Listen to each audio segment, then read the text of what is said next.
Et bon dimanche à tous, je suis ravie de vous retrouver aujourd'hui dans cette vidéo qui sera à la fois un mix entre la lithothérapie et les explications.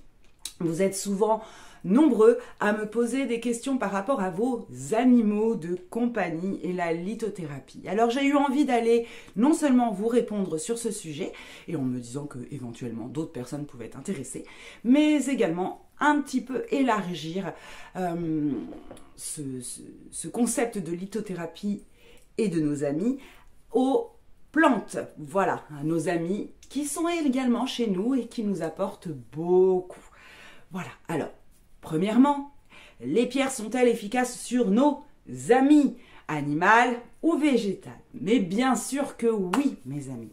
Elles sont vivantes, donc leur énergie et leur rayonnement agit sur tout le monde, ça paraît évident. Mais j'ai envie de dire même que ça agit encore plus. Et vous savez pourquoi? Parce que tout simplement, il n'y a pas la barrière du mental qu'il y a chez l'humain.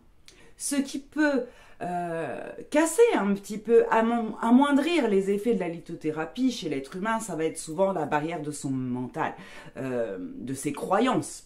Or, les animaux et les végétaux ne l'ont pas du tout. Ils ont conscience qu'ils font partie de ce tout et que comme eux, ils peuvent protéger, par exemple les chats, leur maître, les pierres ont également des vertus. Voilà, donc il n'y a aucun problème. Évidemment, la seule chose qui ne va pas se passer en lithothérapie pour nos amis, ce sont tout simplement ce qu'on appelle la lithothérapie par frottement. Quand vous avez des bracelets, c'est le frottement. Alors la lithothérapie par frottement, c'est qu'à force que le bracelet vienne frotter, des petites particules de minéral viennent s'infiltrer dans la peau.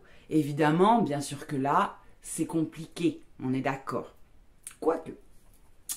Donc, elle va agir différemment. Elle va agir par rayonnement et pour les plantes, par l'eau, tout simplement. Je vous explique. Alors, on va commencer par nos amis animaux.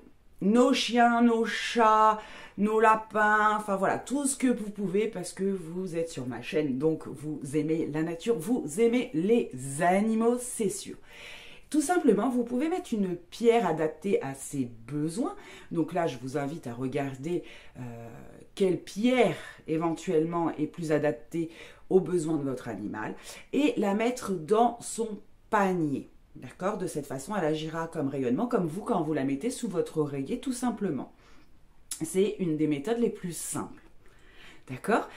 Si vous ne savez pas trop quels sont ses besoins, une petite communication animale, d'ailleurs je vous propose ce service, hein, si vous voulez avoir une communication animale, n'hésitez pas à aller sur mon site.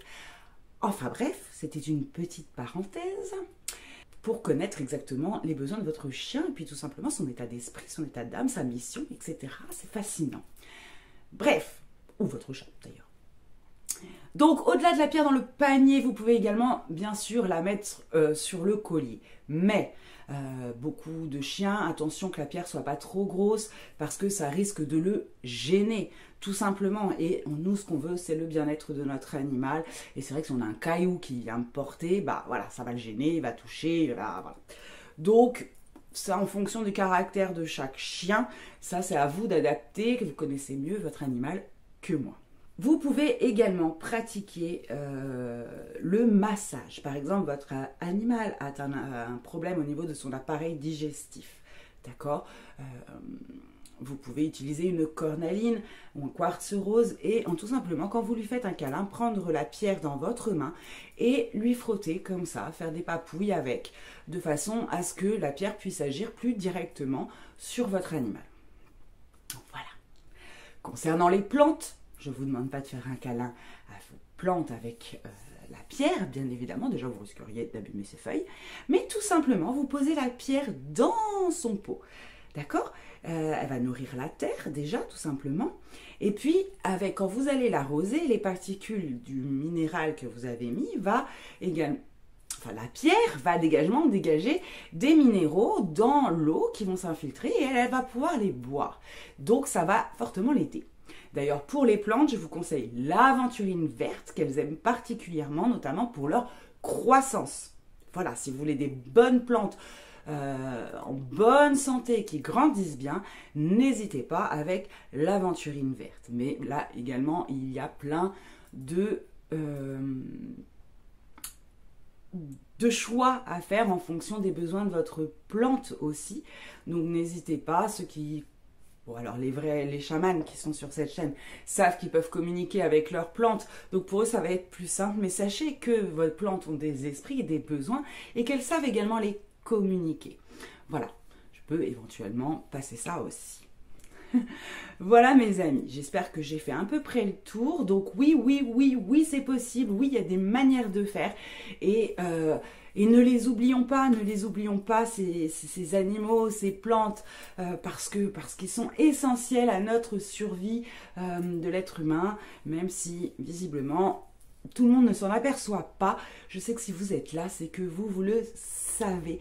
Je vous fais des énormes bisous. Si vous voulez une communication, n'hésitez pas à me contacter. Je mets tous mes contacts sous le site. Si vous voulez des pierres également, je mets les contacts, pas sous le site, mais sous la vidéo.